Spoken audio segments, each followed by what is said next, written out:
From HanselMinutes.com, it's Hansel Minutes, a weekly discussion with web developer and technologist Scott Hanselman. This is Lawrence Ryan announcing show number 327, recorded live Thursday, July 5th, 2012. This episode is brought to you by Telerik, offering the best in developer tools and support. Online at telerik.com. And by Franklins.net, training developers to work smarter. And now offering GesturePak, a powerful gesture recording and recognition system for Microsoft Connect for Windows developers. Details at gesturepak.com. In this episode, Scott talks with Damian Edwards and Levi Broderick about asynchronous programming. Hi, this is Scott Hanselman. This is another episode of Hansel Minutes. Today I've got Damian Edwards on the phone, the quintessential guest, and also we are joined by Levi Broderick, who is probably the smartest guy on the call right now. Sorry, Damian. We're going to talk about async. Thanks for talking to me today, guys. No problem. Thanks for having us. I think that most people just don't get how to do asynchronous programming in .NET, and I'm going to throw my own name in there as one of the people that just doesn't get it. I think that people think that they have some expensive thing that they want to do, and their initial reaction is that, oh, I'll fire off a background thread. You know, if they're using ASP.NET, they might use QUserWorkItem or something, and they'll fire off a background thread. They'll think it kind of works. They don't really test it because doing that kind of testing is hard, and maybe it'll work, maybe it won't work. If they're really in trouble, they might start poking around inside of machine.config and messing around with the number of threads per CPU that ASP.NET gets. But ultimately, they're not even doing async, are they? Damian?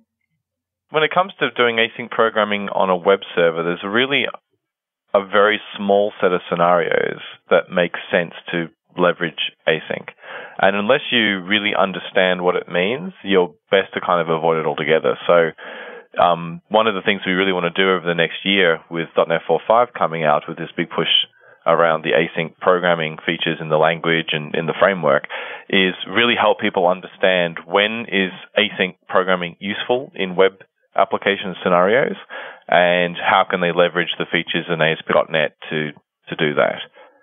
So I think to myself that there's basically four things that I might want to use async for, but you're saying that maybe people are using it too much. So I'm trying to understand, are we trying to promote this, or are we trying to dissuade people from using async? In my mind, there's really only three concrete scenarios where async makes sense in ASP.NET in a web application. And only one of those is actually popular. The other two are very, very rare. So the first one is the one that most people associate with it, which is I/O. So this includes file I/O, network I/O, database I/O, which is generally just network I/O. And then web service calls is the other one, which obviously is network I/O as well. So any time that your server-side ASP.NET code is making a database call or a web service call or a network call or talking to the file system, that can be done asynchronously, such that while that operation is in progress, ASP.NET doesn't have to be consuming a thread, which is a CPU resource, on that box while that operation is taking place. And then once the operation is finished, ASP.NET will do the work to bring that request, sort of rehydrate it, and then continue it on now that you have the result from that call. So that's the first one, and that's the most popular one, and we can drill into these a little bit more as we go on. The second one is the scenario where you actually have, for a given request, you need to retrieve lots of different pieces of information, generally from off-box systems. I had a scenario once where I was building a dashboard type system. The user count was going to be very, very low. Maybe only 5 to 10 users. But this dashboard would have to call out to lots of different APIs to collect information. Some of those APIs were local performance counters, some of them were logs, some of them were databases, and I wanted to show this sort of aggregate of this information on the page. Now, rather than having the request for that page take as long as it would take to call each of those things serially, there may have been 15 or 20 of them, I literally did them all in parallel so that I could get the page response down to a couple of seconds rather than 20 seconds. And I did so knowing that I was going to actually be consuming more resources, that is more threads, for that request while I was doing that, because a lot of those things that I was calling into didn't have asynchronous APIs. Like calling into performance counters and things like that generally aren't asynchronous. So I actually had to use more threads to get a better response time, because the type of page that I was building required information from lots of different places. And I didn't mind doing that because I had a very low user count. I had lots of CPU to spare, and I only had to support a very small number of users at any one time to do it. So the third scenario is long-running event-driven requests. So this is the idea where you have a request that comes in, and then the request goes to sleep for some time, waiting for some other event to take place. And when that event takes place, you want the request to continue and then send a response to the client. This is really popular when you're trying to do things like HTTP streaming, which is what Signaler does under the covers, where you have a request come in, you want the request to stay open for a long time and only wake up to pump data down to the client when some event has taken place sort of elsewhere. So you want that request to be async for all the times when it isn't doing anything. So they're the three concrete scenarios that I generally identify, and as I said, the first one is really the only really popular one. Okay, so I chop them up differently. That's actually really a nice way to think about that. I was chopping them up: file access, database access, calling out to the network, and then CPU bound things. So almost a different aspect, a different slice. But yours makes a lot more sense. It does bring up the question, though, that you mentioned asynchronous stuff. You mentioned running things in the background, which is different, and I think people sometimes use those words interchangeably. And then running things in parallel. So there might be an instance where I might want to, in response to a page view on my site, fire off a background thread for a reason, split it into multiple parallel execution paths, and then some of those might do things on asynchronous I/O. Is that correct? Correct. So you can asynchrony is kind of is really a relative term. I mean, something can or cannot be async relative to something else. Whereas the idea of parallelism and multi-threaded programming is more concrete. It's like, well, multi-threaded means I'm controlling more than one thread, or a background thread means that I actually kicked off a thread in the background from the thing I kicked it off from, such for it to do some work. And I may care about when it finishes, and I might not. So it might be a fire and forget, or it might be a parallel type of operation. And so, understanding those terms and interchanging them can sometimes lead to a little bit of confusion. But when we talk about async in ASP.NET, what we generally talk about is the specific support in ASP.NET to have a request handled by the ASP.NET runtime in an asynchronous manner. That is, using one of the asynchronous programming models that .NET actually provides you, such that when ASP.NET gets notification that the request is now in async mode, that there's now nothing more for it to do until something else finishes, that it can free up resources from the request until the async operation is finished. Levi, could you help me understand that when a request comes into ASP.NET, when I load a page, that is handled by what kind of thread? Is that's called a request thread or a user request, or what is that in ASP.NET that is rendering my page and then returning back into a pool? So in the .NET framework, we have basically two big categories of threads. The first are just regular user spawned threads that you can do by calling the system.threading.thread constructor and then saying .start on that. And you as a user, as a developer, are able to just say, do this bit of work, and then this thread is not going to be used for anything else anymore. The thread goes away once the work is finished. The .NET framework also has a thread pool. And the nice thing about thread pools is that they can reuse threads over and over and over again. And threads in Windows are, I don't want to say they're expensive because they're not really expensive, but they're also not cheap, because every time a thread is created or torn down, Windows basically has to do a sleight of hand in order to arrange resources for you, in order to make sure that the appropriate data is available to the core that's running that thread. Now, in ASP.NET, whenever we do request processing, we're actually using the CLR thread pool. So if a developer uses threadpool.quUserWorkItem, that's using the same resources that ASP.NET would have used to do regular page processing.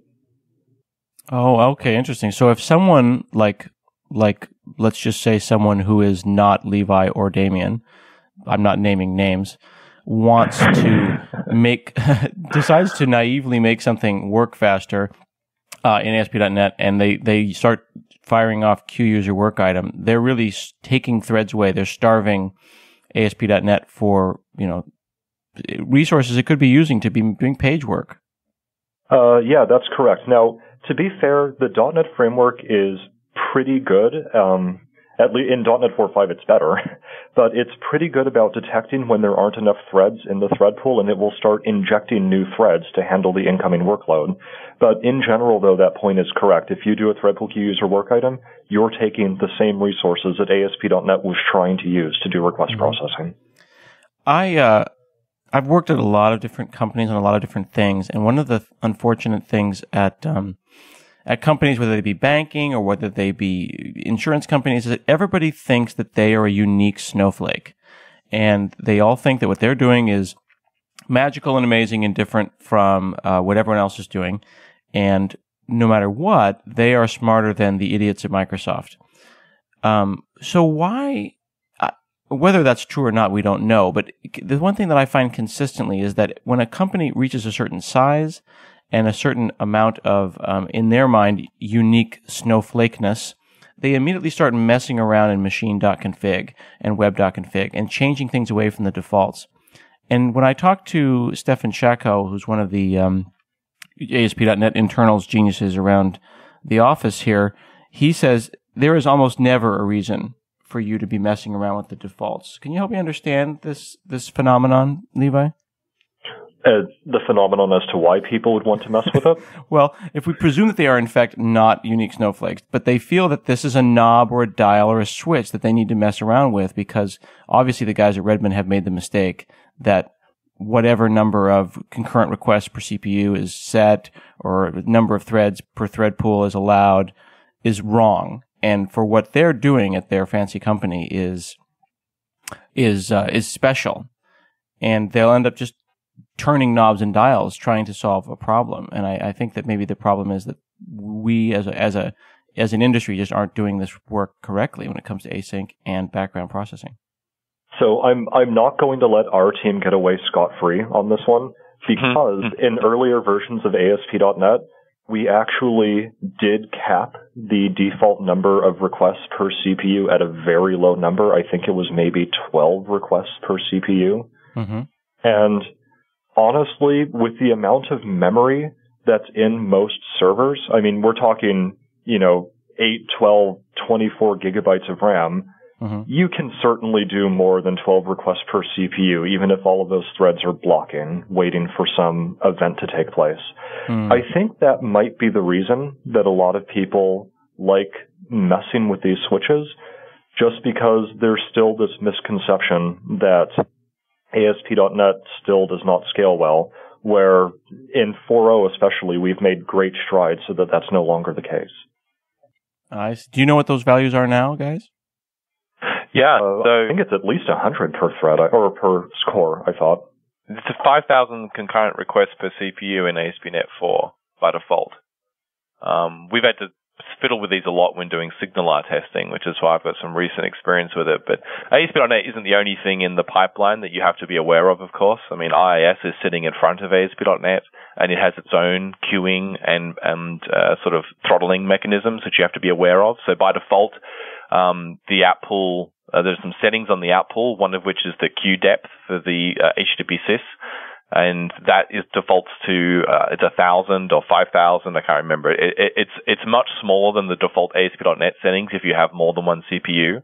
So if you're trying to tune for concurrency, that is, you want to tune such that your web server can deal with lots and lots of simultaneously running web requests at the same time, then you sometimes need to go and adjust these settings, because in a very, very high load web server, you can get beyond 5,000 current requests per CPU or 5,000 current requests for the entire box.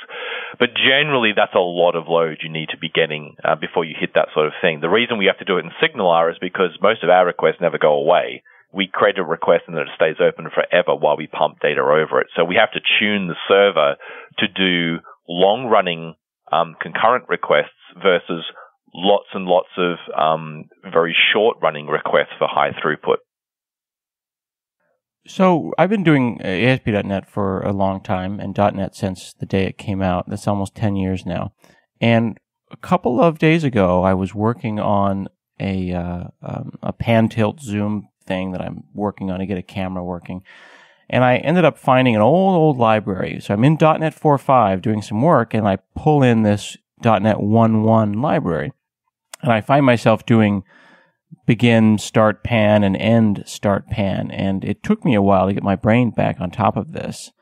And then I pulled in another library, and it had something async and something async completed. But my brain is starting to get more tuned to the way that the tasks and background tasks and things like that are working. What's going on there? Why am I in one project thinking about three different kinds of asynchronous programming? And does one encapsulate the other? Is it like a series of onion layers where one lays on top of the next, Damian?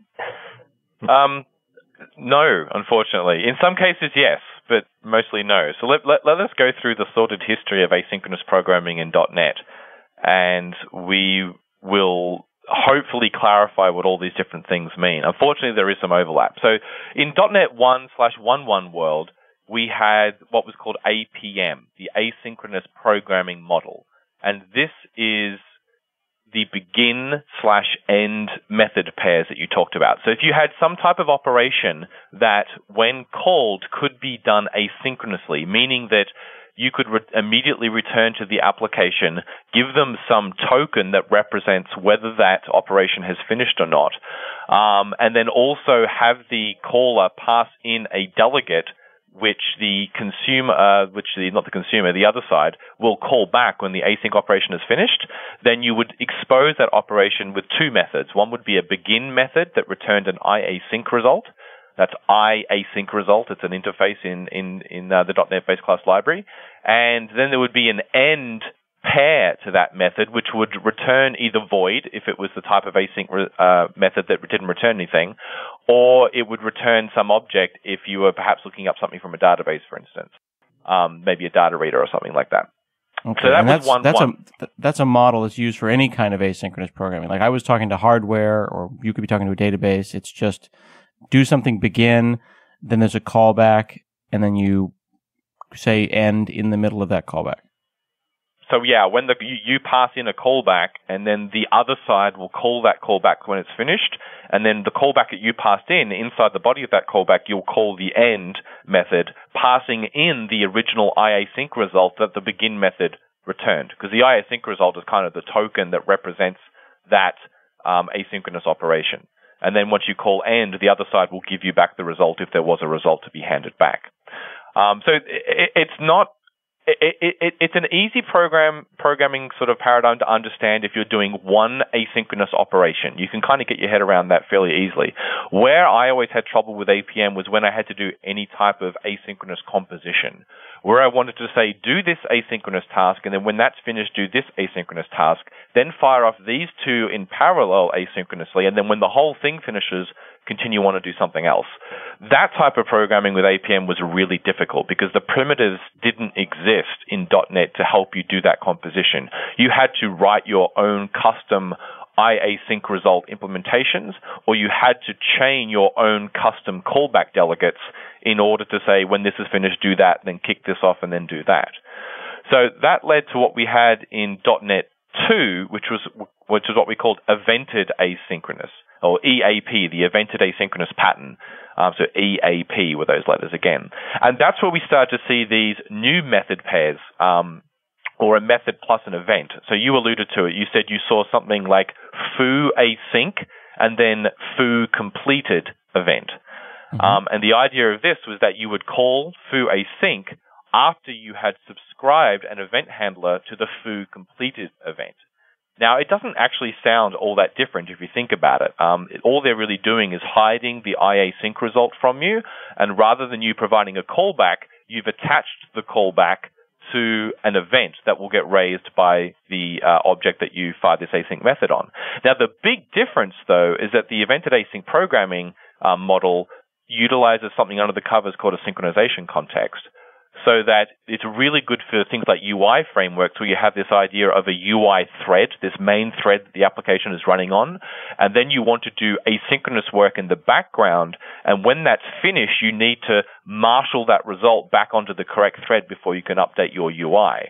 The event async pattern kind of did this for you under the covers. We had objects like the background worker class, which a lot of people would have used in WinForms, where you sort of gave it a delegate to run in the background, and it would go off and fire a new thread, and it would fire events back on the UI thread telling you when there was progress and when the thing had finished. So you didn't have to worry about this whole marshalling of data from one thread to another. So that's APM and EAP. And then in .NET 4, they introduced the task asynchronous pattern, or TAP. Some people will know this as TPL, the task parallel library. And this is where we saw a new set of types, a new set of primitives introduced in the framework that enabled us to get a handle on an asynchronous operation, a bit like iasync result, except this time it's called task. And the task represents a promise. It represents the fact that something is running. It's either finished already or it might finish in the future. But rather than just being a token that I then am able to pass into some other method to get the result, the task itself includes other methods that I can use to do composition. So I can say, here is a task that represents this async operation. When that's finished, .continue with, go off and do this other bunch of work. And getting passed into the delegate that you pass in there is the previous task that finished. So if it had a result, you can just grab it off that task. So TAP introduced much nicer composition models for asynchronous programming while still utilizing the synchronization context. If necessary, if you want to, you can do that underneath the covers to do synchronization between different threads and different contexts. The async and await keywords, Levi, how did those make that better for? I mean, like TAP sounds really, really straightforward, but people didn't necessarily flood in that direction and like start using this. And clearly Anders and the powers that be felt the need to go and do async and await keywords. And that added what to the mix here? So remember how Damian was talking about composition, the fact that when a task is finished, you can provide it a piece of work to continue with, a continuation routine. Most programmers in C# and VB, because C# and VB are imperative languages as opposed to a functional language, they don't really think in terms of continuations. It's very odd for a programmer who's used to these languages to have to kind of divide his program up into a series of callbacks. And a series of callbacks is unfortunately what the task parallel library takes as a parameter. Now, the async and await keywords make this a lot easier because they'll automatically turn your method that is marked using the async and await keywords into a giant state machine that can provide its own series of callbacks. It's very similar to what the yield keyword does in C#. So if you imagine that you write a regular synchronous program and all of a sudden you want to start calling a method that ends in async, it returns a task. If you prefix that call with the await keyword, the compiler will actually split that method into two. The first part of the method, the first method will be everything that is before the call to the task returning method. The second method will be everything that is after the call to the task returning method.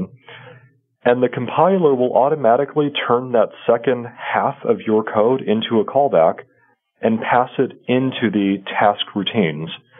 So you get all of the benefits of using the task async pattern, but you get the nice language syntax of making your program look as if it were written synchronously. You as a developer don't have to worry about splitting your application up like this. The compiler does it on your behalf. Interesting. You know, this might be my ignorance showing, but this makes me think about 10 years ago when we all learned about iDisposable and try catch finally and things like that. And you would go and you'd make something, you would do a try catch finally, and then you dispose it, and then someone came out with using, and you would say using this particular variable, and then you'd have a scope block and you'd do your thing. And then we would all rush over into IL DASM or reflector and we'd say, look, you said using, and they put a try catch finally, and see in the finally, they put a dispose automatically for you. And we just thought that was amazing. That was the greatest thing. This is another example of that comparatively small or apparently small syntactic sugar that really turns into an astonishingly useful pattern under the wire, all done by under the covers, all done by the compiler. Oh yeah, certainly. And if you go take a look at a program that's using async await and open it up in Reflector or ILSpy or ILDASM or something, your mind will be blown by the IL that's generated. You should sit down before you look at that. Yes, please. Maybe it's best that we not look at that. Actually, although speaking of things that we should look at, Rick Anderson, one of the technical writers and a really talented guy on our team, has got this amazing article that everyone's got to read, and it's a crime that there's not more comments on this article, where he talks about doing asynchronous methods in ASP.NET 4, and he points out a couple of things in here. First, he's got some really great examples where he's using web forms to do async, which I think makes the point that really, really smart people do web forms too. Smart people don't necessarily need to go over to MVC to get a really productive environment. But he's got this bit of code here where he says he's going to call into three web services. So the page load does some stuff, and then it fires off into 3 web services, and it does those asynchronously. And he says await task when all, and then he passes in the 3 tasks. If I understand correctly, is that literally saying hang out here until all 3 of these are done, Damian? It is saying that, but rather than saying hang out here and consume a thread, it's saying make this request sort of spin down for now, and then when all these things come back, spin the request up again, grab a new thread, and continue execution. So that's what we call an async wait versus a blocking wait. That is something that would be amazingly difficult and frustrating a couple of years back. Speaking to what Levi was talking about chaining things together, when I was doing this asynchronous work and background work on this little camera, I think I got 4 or 5 deep, and it was like you'd call something, and then you'd wait for the callback, and then in that callback, you'd go and fire something else off, and then wait for that callback. And I ended up with 5, 6, 7 different methods. It became really, really difficult to get my head around this and what was happening. And I kept going back and forth. Do I want to do this as one giant function with 20 curly braces and nest them? Or do I want to make a bunch of little tiny functions to do something very simple? Yeah. And when I see code like that, I think I actually had a look at the code that you were writing. I again get into those. I'm the same as you. I go, well, shall I do this maybe like I would do JavaScript and just have a whole bunch of nested callbacks? Should I split them out like VS sort of leads me to do by using plus equals, creating extra delegates that I then call? Or maybe I should do a little bit more work and create my own wrapper around this entire mess and create sort of a mini Fluent API for doing this. So I can say, do this, and then that returns something that I can then do something else on, and then that returns something that I can then do something else on. And while that may sound like a lot of work, if all you're trying to do is clean up the code of a specifically complex series of operations where you're trying to do 6 or 7 or more things that are asynchronous, I think sometimes it's worth the work because it really will generally only take you a very short amount of time, and your code will be that much easier to read in terms when scanning through and trying to understand what this block of 40 lines is doing. It'll be much clearer to you later on. Levi, kind of in conclusion, why do you think that all of this is happening now? Why did it take this long for async to come to .NET? Is this something that's if I go and look at Lisp, are they already doing this? Did they do this like awesome 40 years ago and we're just now catching up? Or is there a particular reason you think that frameworks are moving towards async today? So if you look at the .NET framework in particular, I think a lot of that has to do with the fact that since .NET is supposed to be one of the ways of writing good Windows 8 applications in particular, they wanted people to use asynchronous methods precisely because they use fewer resources, less CPU time, and it's honestly better on the battery for mobile devices. But that's just talking about the client side. On the server side, you really have issues of scale. We have all of these cloud services now where you're expected to be able to handle hundreds, thousands, tens of thousands of simultaneous users. And when I say simultaneous, I mean, there are that many connections actually active to the server at once. And it's just not practical to have 10,000 threads running in the IIS process, each thread's taking up a 250 kilobyte stack. I mean, you're going to start using gigabytes of memory just to handle threading at that point. And as far as scale goes, that's just a non-starter. Damian, do you have anything that you want to add in conclusion? Just that ASP.NET has had support for this asynchronous stuff pretty much since the very beginning.